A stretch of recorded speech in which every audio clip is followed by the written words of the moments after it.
Gujarati motivational story વિનમ્રતા। એકવાર નદીને પોતાના પાણીના પ્રચંડ વહેણ પર અભિમાન થયું। તેને લાગ્યું કે મારામાં એટલી તાકાત છે કે હું પહાડ, મકાન, ઝાડ, પશુઓ, માનવ વગેરે બધાને વહાવી લઈ જઈ શકું છું।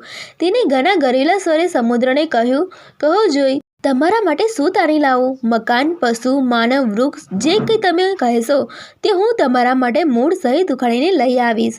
સમુદ્રને સમજાઈ ગયું કે નદીને અભિમાન આવી ગયું છે। તેને નદીને કહ્યું, જો તું મારા માટે કંઈક લાવવા ચાહતી હોય તો થોડું ઘાસ ઉગાડી લાવ। નદીએ તોડમાં કહ્યું, બસ આટલું જ માંગ્યું, હમણાં જ લઈ આવું છું। નદીએ પોતાના જળનું સઘળું જોર અજમાવ્યું, પણ ઘાસ તો ઉખડ્યું જ નહીં। નદીએ અથાગ પ્રયત્ન કર્યા, પણ વ્યર્થ। આખરે નદી સમુદ્ર પાસે ગઈ અને બોલી, હું વૃક્ષ, મકાન, પહાડ વગેરે તો ઉખાડીને લાવી શકું છું, પણ જ્યારે ઘાસ ઉખાડીને લાવવાની કોશિશ કરું છું ત્યારે એ નીચે તરફ ઝૂકી જાય છે અને મારે ખાલી હાથે ઉપરથી પસાર થઈ જવું પડે છે।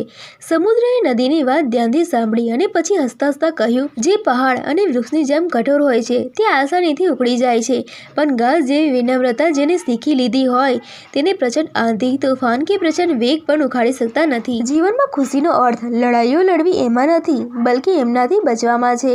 કુશળતાપૂર્વક પીછેહઠ પણ ક્યારેક જીતનું કારણ બને છે। અભિમાન ફરિશ્તાઓને પણ શૈતાન બનાવી દે છે અને વિનમ્રતા સાધારણ મનુષ્યને પણ ફરિશ્તો બનાવી દે છે।